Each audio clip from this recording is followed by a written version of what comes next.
Halo, Nanda di sini. Di kesempatan kali ini kita akan membahas soal KM soal latihan pertemuan 11. Yang pertama itu soal benar salah.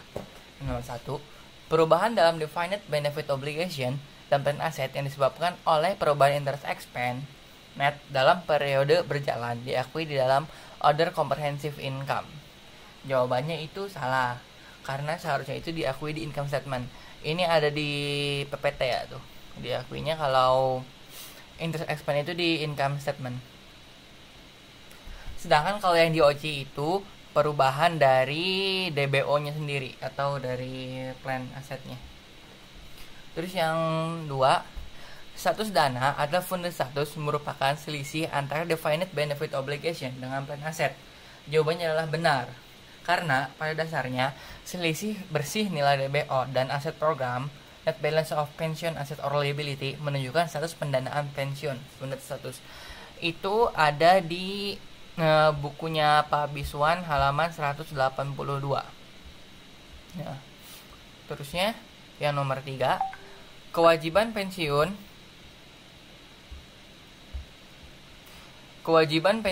merupakan kewajiban jangka panjang yang dalam penilaiannya menggunakan konsep nilai sekarang. Jawabannya adalah benar. Nah, karena sesuai dengan karakteristiknya gitu, kewajiban jangka panjang ya pasti menggunakan konsep nilai sekarang. Udah jelas ya. Nomor 4, pensiun fund merupakan satu divisi perusahaan yang mengelola dana pensiun perusahaan dan kinerjanya disajikan dalam laporan keuangan perusahaan. Nomor 4 itu salah.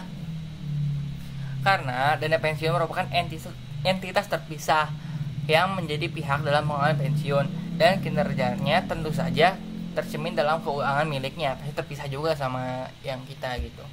Nomor 5, perusahaan akan mencatat pensiun liability pada saat uang yang diserahkan perusahaan kepada pensiun fund tahun lalu itu lebih kecil dibandingkan dengan uang yang harus dikeluarkan pensiun fund kepada para pegawai yang pensiun.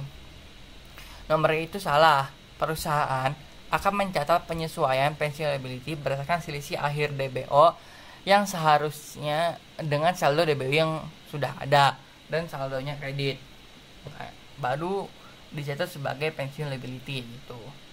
Sedangkan kalau ini itu pensiun fund tahun itu lebih kecil dibandingkan uang yang harus dikeluarkan pensiun fund kepada para pegawai yang pensiun. Jadi salah.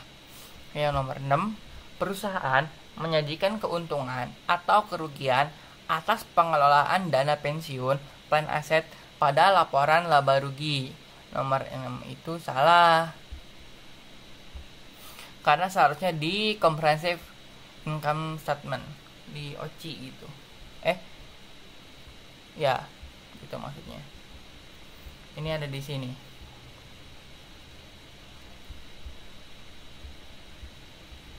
Terusnya kita ke nomor 7.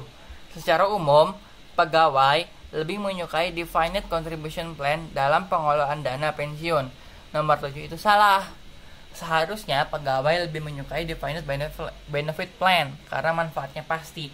Kan kalau defined benefit plan itu manfaatnya pasti, sedangkan kalau defined contribution plan itu manfaatnya bukan manfaatnya, tapi kontribusinya pasti, iurannya pasti. Jadinya ya pasti lebih menyukai defined benefit obligation, benefit plan maksudnya. Defined benefit plan lebih menyukai itu. Nomor 8, dalam akuntansi program pensiun, perusahaan dapat menemukan selisih saldo defined benefit obligation dengan penilaian aktuaris jika terdapat perubahan asumsi yang digunakan oleh aktuaris. Nomor 8 itu benar.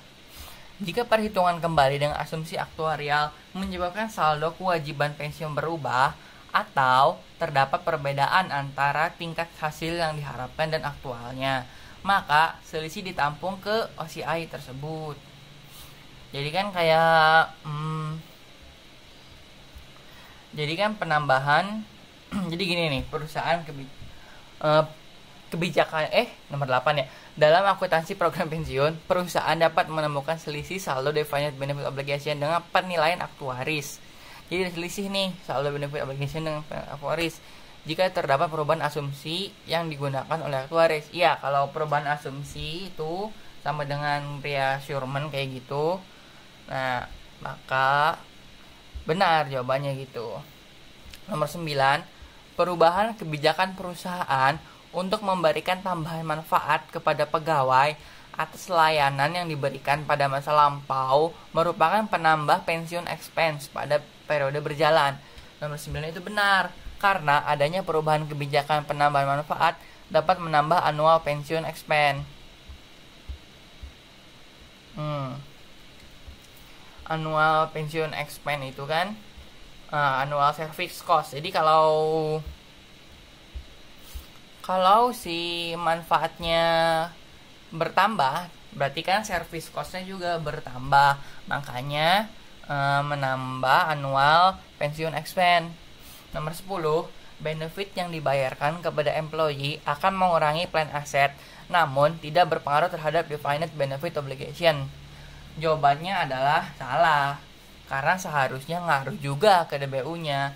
Mengapa demikian?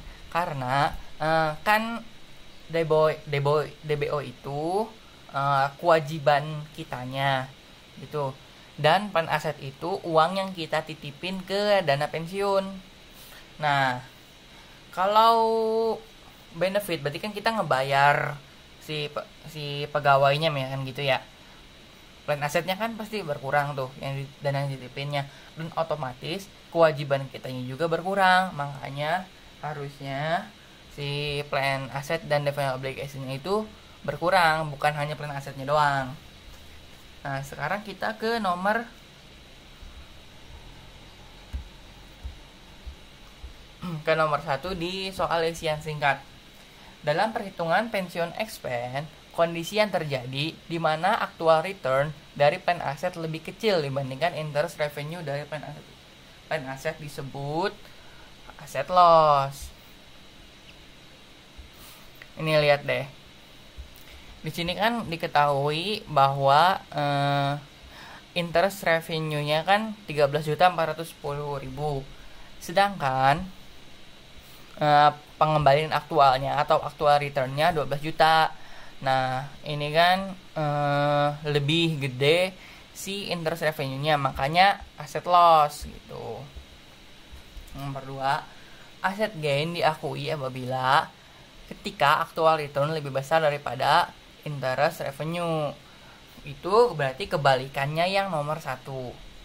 Terus nomor 3, dalam akuntansi untuk program pensiun, setiap perbedaan antara biaya pensiun yang dibebankan ke beban dan pembayaran ke dalam dana harus dilaporkan sebagai pensiun liability atau pensiun aset. Nomor 3 itu.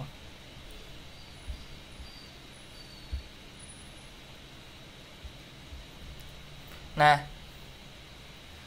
kalau pensiun liability itu kalau saldonya itu di kredit, sedangkan kalau pensiun aset itu kalau saldonya debit. Jadi kalau bebannya itu lebih besar daripada yang kita bayarkan, maka kan seperti kita punya utang gitulah, jadinya kan pensiun liability. Sedangkan kalau yang kita bayarkannya lebih besar daripada yang dibebankannya, namanya itu pensiun aset gitu, karena seolah-olah kita lebih besar gitu yang dibayarkannya.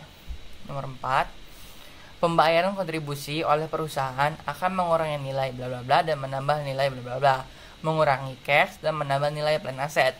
Nah, ini kayaknya udah jelas deh kan, kontribusi perusahaan kan berarti ngeluarin cash nih, terus ke plan aset. Nomor 5, metode pengukuran kewajiban pensiun yang menghasilkan nilai kewajiban pensiun yang paling kecil adalah yaitu vested benefit obligation. Mengapa demikian? Karena vested benefit obligation manfaat atau imbal hanya untuk pegawai perusahaan yang memenuhi kriteria tertentu yang ditetapkan perusahaan berdasarkan gaji. Jadi hanya kriteria tertentu saja, misalkan kayak umurnya udah 60 tahun gitu, hanya buat itu doang. Sedangkan kalau accumulated benefit obligation itu kan buat yang vested dan non vested, tapi berdasarkan gaji sekarang. Kalau defined benefit obligation itu sama dia kayak accumulated benefit obligation, yaitu gajinya itu udah disesuaikan gitu kan, nanti kan pas naik jabatan gitu, naik tingkat, naik golongan kan otomatis gajinya nambah juga, nanti itu udah disesuaikan sama itunya kalau defined benefit obligation mah. Sekarang ke nomor 6. Dalam makanya kan kalau yang sama default kan vested sama non vested. Nah, sedangkan kalau yang vested benefit obligation cuma vested doang. Jadinya ya udah jelas yang paling kecil pasti yang vested doang lah. Yang nomor 6, dalam akuntansi program pensiun, kontribusi jasa pegawai yang masih aktif bekerja pada saat dana pensiun dikelola disebut sebagai iuran pasti atau defined contribution. Ini udah jelas ya emang pengertiannya itu mah. Yang nomor 7, dalam pengelolaan dana pensiun, aktuaris dapat melakukan remeasurement apabila perubahan nilai wajar aset atau perubahan kewajiban dari perhitungan atau asumsi aktuarial. Ini ada di bukunya Pak Biswan yang nomor 7.